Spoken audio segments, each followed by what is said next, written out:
How about a bit? How about a bite? What about things that go bump in the night? Niagara's most haunted, a fun place to visit. Why not stay forever and have a scary tidbit?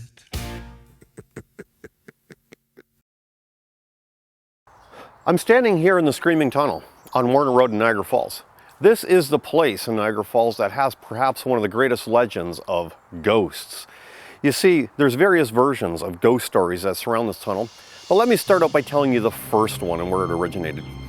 About a century ago, there was a really bad fire at a farmhouse not too far from the tunnel where the farmers lived. One evening, the entire family in this farmhouse perished in the fire, albeit but a little girl who was able to get out of the farmhouse, make it to the tunnel, go into the middle of the tunnel, and eventually perish from her burns.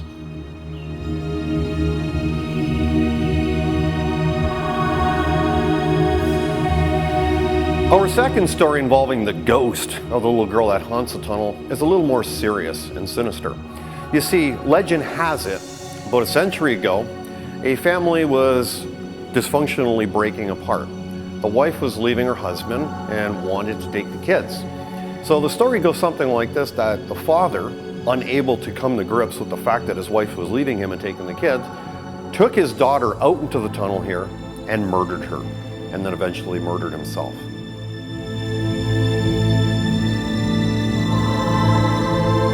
And our last story that circulates within the Niagara region involving the ghost of the Screaming Tunnel, once again involves a young girl. This time the story is more violent with a really sad ending. The story goes something like this. A long time ago, a child molester abducted a young girl from nearby, brought the little girl into the tunnel, began to molest her. She fought back. She was eventually able to free herself from the grasps of the molester, but unfortunately he struck her with a rock repeatedly until he killed her. And the legend says that her ghost still haunts the tunnel. All three stories involving the Screaming Ghost Tunnel include the tragic death of a young girl, innocence at a very young age. What some psychics believe, as well as people who visit this tunnel at midnight trying to see the spirit or feel the spirit of the little girl, is that she is seeking some sort of vindication or being freed from the tunnel. Eternal torment finally coming to an end.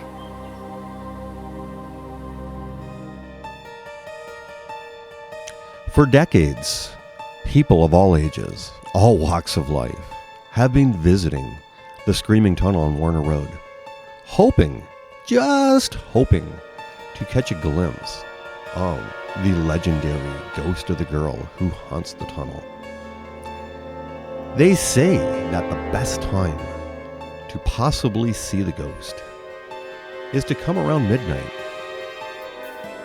If you come on Halloween night, they say it's even better.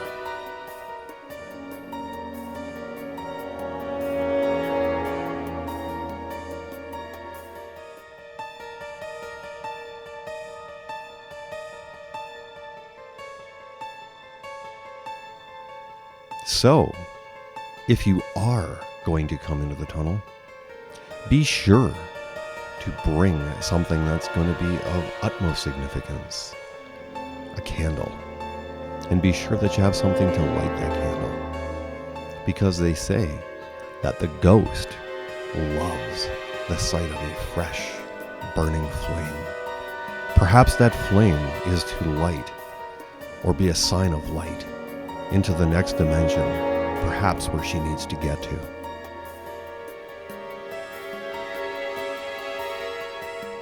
Beware, once you light that candle,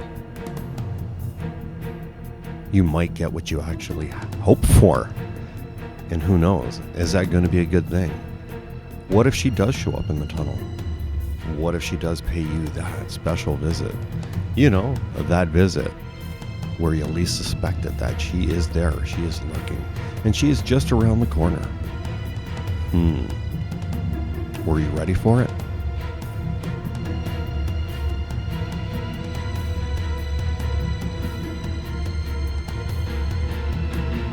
They say as you wait for her, she is already waiting and watching you. It's best that you look around. Look in front of you, look behind you, look above, look below.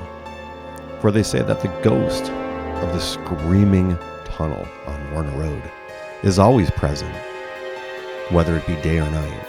It's just at midnight when the candle is lit. You are more aware of her.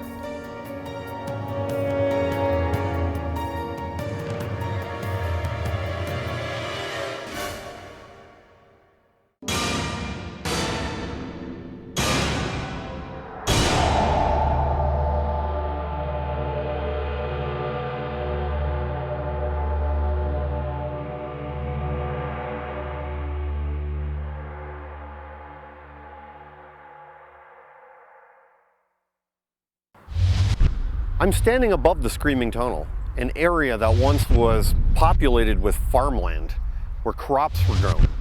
They say centuries ago, a group of people sometime around the Mayflower came over to the Niagara region and settled up here.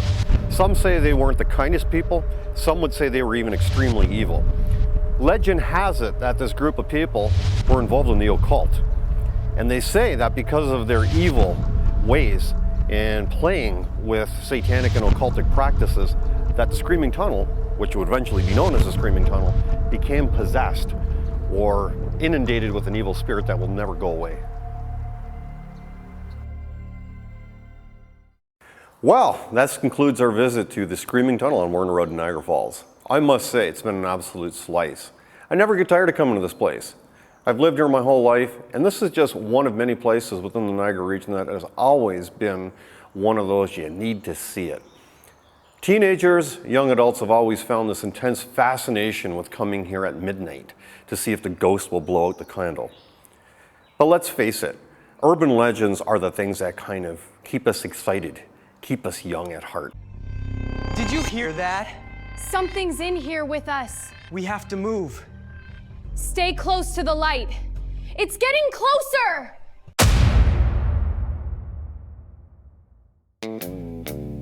How about a bit? How about a bite? What about things that go bump in the night? Niagara's most haunted, a fun place to visit. Why not stay forever and have a scary tidbit?